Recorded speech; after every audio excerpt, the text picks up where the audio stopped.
تو بہت دلچسپ بات ہے کہ جیو نے رپورٹ چلائی آج اقبال مسیح پر، جسے قتل کیا گیا تھا، جو چائلڈ ابیوز کے خلاف تھا، چائلڈ لیبر کے خلاف تھا، اور انٹرنیشنل کمیونٹی میں آگ کا تارا تھا. اس کے نام پہ کانگریس کے حوالے سے ایک ایوارڈ بھی جاری ہوا، اور فائنلی اسے ہمارے سرمایہ دارہ نظام نے اور امریکہ کا پٹھو قرار دے کے مار دیا تھا. میں اس طرف آنے سے پہلے اس کی ڈیٹیل میں ایک چھوٹا سا واقعہ سناؤں گا جو برسوں پہلے کبھی لکھا ہے شاید میں نے، کہ میں ایک دفعہ کینیڈین بارڈر میں یوزلی یوز کرتا رہا ہوں نیاگرا فال کا بارڈر. وہ خوبصورت بھی ہے، اچھا بھی لگتا ہے، یوز ٹو بھی تھے، مگر ایک بات شاید ادھر رش تھا بہت زیادہ. تو ایک دوسرے برج پہ جہاں سے کمرشل ٹریفک بھی جاتا ہے، تو میں کینیڈین سائڈ سے امریکن سائڈ پر انٹر ہوا. تو میں جیسے ہی امریکن اس میں انٹر ہوا، بوتھ پہ گیا پہلے، تو انہوں نے مجھے انڈر بھیج دیا. تو مین ڈور پہ فیڈرل گورنمنٹ کی بلڈنگ امیگریشن کی اقبال مسیح کے تصویر کے ساتھ ایک بہت بڑا شیشے کا فریم لگا ہوا، جو فوٹو فریم ہوتا ہے مگر قد آدم فریم تھا وہ، جس میں اس کی پوری کہانی لکھی تھی کہ دنیا میں کیسے کیسے مظالم ہو رہے ہیں، اور یہ اس بچوں کو پاکستان میں کیسے مارا گیا، اور ہمیں اکٹھا ہونا ہوگا، متحد ہونا ہوگا، ایسے بچوں کی جانیں بچانی ہوں گی.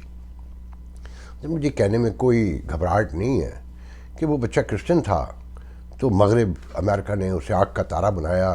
لاکھوں بچے پاکستان ہندوستان جیسے ملکوں میں برباد ہیں، جانے روز کتنے مارے جاتے ہیں.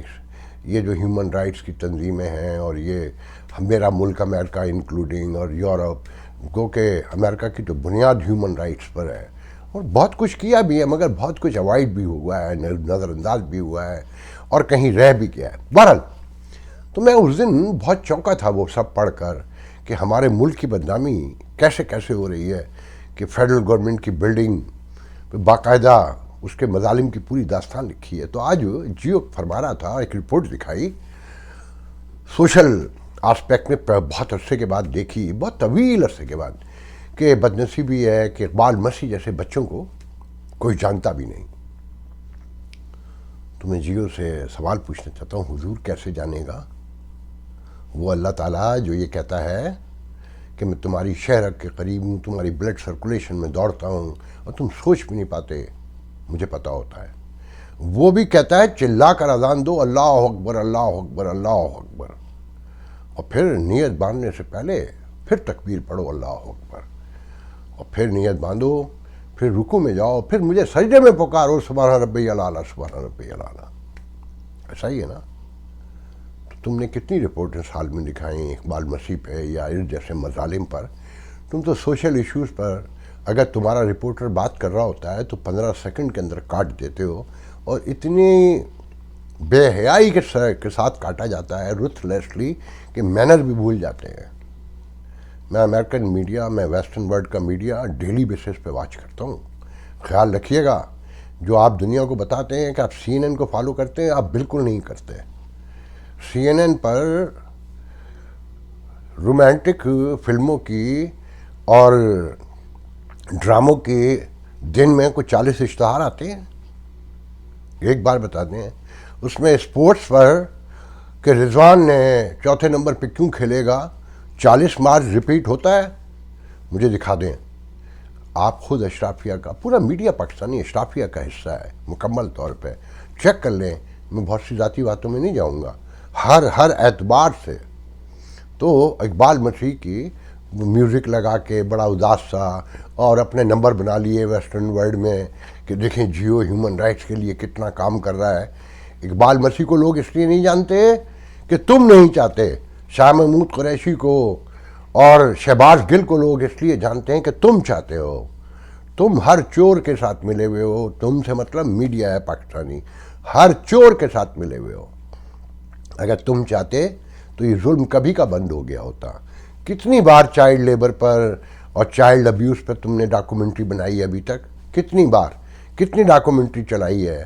کتنے سول سوسائٹی نے مناظرے کیے ہیں، مذاکرے کیے ہیں، سیمینارز کیے ہیں؟ کوئی بتا سکتا ہے؟ یا اگر ہوئے ہیں تو اسے اخبار میں الیکٹرانک میڈیا پہ کتنی جگہ ملی ہے؟ یہ ساری باتیں سوچیں ہیں، میڈیا بھی سوچے، آپ بھی سوچیں. یہاں اسٹیٹس کو برقرار رکھنے کے لیے بہت ہنرمندی سے کام ہو رہا ہے کہ آپ یہ کتھارسس ہے نا کہ آپ یوم مئی پر آپ ایک رپورٹ بنا دیں 1.5 منٹ کی، ویسے پورا سال آپ غائب رہیں اور پھر لوگوں پر ڈال دیں کہ آپ کو تو پتہ ہی نہیں ہے کہ اقبال مسیح کون تھا. کیسے پتہ چلے گا اقبال مسیح کو؟ میں آتا ہوں دوسری طرف. آپ نے سنا ہوگا کہ آج کل پنجاب اور سرحد کی بارڈر پہ دونوں سائڈ پر ڈاکوؤں کے خلاف آپریشن ہو رہا ہے، اور بالکل گھمسان کی جنگ، جدید ترین اسلحہ دونوں طرف سے استعمال ہو رہا ہے، اور ہزاروں سپاہی لڑ رہے ہیں. رینجر بھی کہا جاتا ہے، کچھ ہلکے تو فوج بھی بتاتے ہیں، اور برابر کا مقابلہ ہو رہا ہے. نوٹ کر لیں کہ 4 سپاہی مرتے ہیں تو 4 ڈاکو مرتے ہیں، اور ٹوٹل 4 ماہ میں اب تک 45 ڈاکو گرفتار ہوئے ہیں اور 29 مارے گئے ہیں دونوں سائڈ پر. میں بہت ڈیٹیل میں نہیں جاؤں گا، ایک تو سارے جہان کو پتہ ہے، میں 1985 سے جانتا ہوں کہ سندھ میں ڈاکو کتنے بڑے پیمانے پہ تھے. مجھے دوسری طرف سرحد کے تو پتہ بھی نہیں تھا، وہ تو اب سامنے آیا ہے اور یہ بڑھے گا. تو شہر تک آ گئے نا سارے. میں ساری وجوہات پہ ابھی روشن بتاتا ہوں آپ کو. تو آج آئی جی سندھ پریس کانفرنس کر رہے تھے کہ دیکھیں ہم مقابلہ کر رہے ہیں، ہم انہیں ختم کر دیں گے اور یہ کر دیں گے وہ کر دیں گے. اس دوران آپ نے یہ بھی پڑھا ہوگا چوکیاں بنائی جا رہی ہیں، سڑکیں بنانے کا پلان ہے اور سارا کچھ. تو کہہ رہے تھے دیکھیں میں یہ نہیں کہتا کہ آپ خب ہماری مرضی کے مطابق دیں، ٹلٹڈ دیں، مگر یہ نہ کہیں کہ یہ پولیس سے مقابلہ ہو رہا ہے، اس سے پولیس تنہا ہو جاتی ہے. یہ کہیں کہ یہ سوسائٹی کا اور ڈاکوؤں کا مقابلہ ہو رہا ہے. او مائی گاڈ، مجھے ہنسی آ گئی. آپ لوگوں کو یاد ہے انہی پروگراموں میں بتایا تھا، آپ سینکڑوں نے پڑھا بھی ہوگا، دیکھا بھی ہوگا ٹیلی ویژن پہ، کہ سندھ ہائی کورٹ کی سکھر بنچ برانچ نے پچھلے دنوں 2 ماہ پہلے ہی کہا تھا کہ اگر علاقے سے ڈاکو ختم کرنے ہیں تو ان کے جو سہولت کار اسمبلیوں میں بیٹھے ہیں انہیں پکڑ لو، تو یہ سب ڈاکے ختم ہو جائیں گے. آپ نے نوٹ کیا کہ روز بتاتے ہیں کہ ہم نے ڈاکوؤں کے سہولت کار اتنے پکڑ لیے. ایک سہولت کار ابھی تک اسمبلی سے پکڑا؟ کوئی ایک سہولت کار آپ نے سنا، آپ کے علم میں آیا کہ جناب فلانا قومی رکن اسمبلی پکڑا گیا، یا وزیر پکڑا گیا، یا صوبائی اسمبلی کا ممبر پکڑا گیا، یا کوئی پولیس افسر پکڑا گیا؟ یہ تو بہت پہلے بتایا گیا تھا نا کہ پنجاب میں جو رحیم یار خان کے راؤنڈ میں کہ جی اس علاقے کے سارے ایس ایچ اوز ملے ہوئے ہیں. انہیں جانوں کا خطرہ ہے نا. جو نظام آپ نے بنایا ہے اس میں ایک 14 گریڈ کا افسر صرف پیسے بنا سکتا ہے، وہ کسی سے لڑ نہیں سکتا. وہ آپ کے گھر میں گھس سکتا ہے، آپ کے بچے کو اٹھا کے لے جا سکتا ہے، کسی بھی جرم میں اندر کر سکتا ہے، 5-10 لاکھ روپے سمیٹ سکتا ہے. مگر جو کہیں طاقت بہہ رہی ہو، وہ ریاست کی ہو، وہ ریاست کی مخالف ہو، ودن ریاست ہو، وہ ان کے تابع ہوتی ہے. تو آپ نے کوئی سہولت کار ابھی تک نہیں سنا. پھر کبھی آپ نے، اس میڈیا نے، اس سوسائٹی نے، سول سوسائٹی نے، ان سیاسی پارٹیوں نے، یا اس پولیس نے کبھی آپ کو یہ بتایا؟ اگر آپ نے ابھی بارشیں دیکھی ہوں، اس علاقے کو ڈوبا ہوا، سب وہ علاقے تھے جو سارے ڈوبے چاروں طرف سے. وہاں کوئی انڈسٹری دیکھی آپ نے؟ وہاں کوئی دکان دیکھی ہے آپ نے؟ وہاں کوئی پکی سڑک دیکھی ہے آپ نے؟ وہاں کوئی ایسی چیز جو لوگوں کو جو وہاں رہتے ہیں انہیں رسک پہنچا سکتی ہو کہ وہ اڑ کر دھول سے نکل کے بھی ان کے منہ میں جا سکتا ہو اور وہ اپنی سانسیں سیف کر سکتے ہو، محفوظ بنا سکتے ہو، زندہ رہ سکتے ہو؟ آپ نے کہیں کوئی اسکول دیکھا ہے ان علاقوں میں؟ یا سنا ہے؟ کہتے ہیں کہ جی ڈاکو ہیں، انہیں جینا ہے نا، یا سب کراچی آ جائیں یا لاہور پہنچ جائیں، ہر شخص نکل آئے. جو آپ کا سندھ کا، بلوچستان کا اسپیشلی، اور کے پی کے کا جو دیہاتی علاقہ ہے وہ مکمل کاروبار سے آ رہی ہے. دہشت گردی اگر وہاں ہے اور بلوچستان میں بغاوت ہے اور سندھ میں ڈاکے ہیں، تو اس کی ٹوٹل وجہ یہ ہے کہ ان علاقوں میں کوئی اقتصادیات نہیں ہے، کوئی معیشت نہیں ہے، کوئی تعلیم نہیں ہے. اگر میں اس کی ڈیٹیل میں جاؤں گا تو آپ کے آنسو نہیں رکیں گے، جو میں نے اپنی آنکھوں سے دیکھا ہے. تو اس سوسائٹی نے آج تک غور کیا کہ یہ ڈاکو کیوں پیدا ہوتے ہیں؟ آپ نے کہیں سیمینار ہوتے ہوئے دیکھے؟ کہیں اس پر مباحث ہوتے دیکھے؟ ٹیلی ویژن پہ کوئی پروگرامنگ ہوتی ہوئی دیکھی؟ کبھی کہیں سنا کہ کسی ٹی وی نے کہا ہو کہ جناب آپ انہیں مار تو رہے ہیں مگر یہ تو بتائیں کہ کیا ان کو کبھی کاروبار میسر آیا تھا؟ یہ روزگار ان کے لیے کہیں دیا گیا تھا؟ ان کے بچوں کو تعلیم کے لیے وہاں اسکول کھولے گئے تھے؟ یہ پوری سول سوسائٹی جو یورپ امریکہ سے حرام کا فنڈ کھاتی ہے، اس کے کبھی مظاہرے کرتے دیکھا ان کے لیے کہ ان کی زندگیاں ان کے بچوں کی بچائیں، ان کا مستقبل بچائیں، انہیں کاروبار فراہم کریں، ان کے لیے کوئی مذاکرات کا کوئی راستہ نکال کے انہیں مین اسٹریم میں لے کر آئیں؟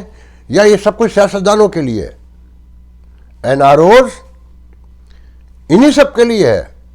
آپ نے کبھی نہیں سنا ہوگا، آپ نے کبھی نہیں دیکھا ہوگا۔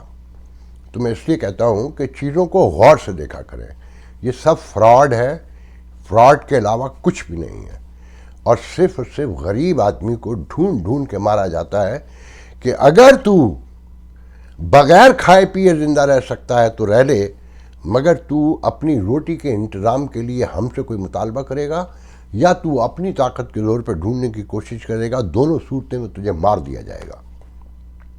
اور پوری سوسائٹی، آپ جیسے جب بنگال ٹوٹ رہا تھا تو آپ پاکستان کے نعرے لگا رہے تھے، بنگالیوں کو غدار قرار دے رہے تھے۔ آج ایسے ہی ان دہشت گردوں کو دہشت گرد جنہیں کہا جاتا ہے وہ ثنا سہیل ہے۔ جب قادیانیوں کو مارا جاتا ہے تو آپ ان کے خلاف ہوتے ہیں، کبھی غور نہیں کرتے کہ مذہب ان کا ذاتی معاملہ ہے، آپ انہیں ثنا سہیل نہیں سمجھتے ہو، قادیانی بنا کے مار دیتے ہیں، کبھی شیعوں کو مار دیتے ہیں، کبھی ڈاکو بنا کے انسانوں کو مار دیتے ہیں۔ اور کشمیر میں ایک نوجوان مارا جائے تو قیامت آپ کے ٹیلی ویژن پہ مچی ہوتی ہے کہ ہیومن رائٹس کی وائلیشن ہو گئی، چیخ و پکار مچ گئی، اور ہیڈ لائن میں میوزک لگا لگا کے سنایا جاتا ہے۔ یہ سب آپ کے ساتھ دھوکہ کیا جا رہا ہے، آپ کو نظر بند کر کے، آپ کا دماغ بند کر کے آپ کا قتل عام کیا جا رہا ہے۔ ان باتوں پہ غور کریں، یہ پورا اسٹیٹس کو ہے۔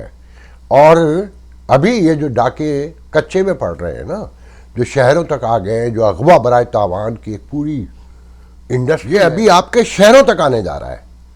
یہ مقابلے شہروں میں ہوں گے، آپ دیکھیے گا میری بات میں میرے منہ میں خاک، کیونکہ آپ آنکھیں کھولنے کو تیار نہیں ہیں۔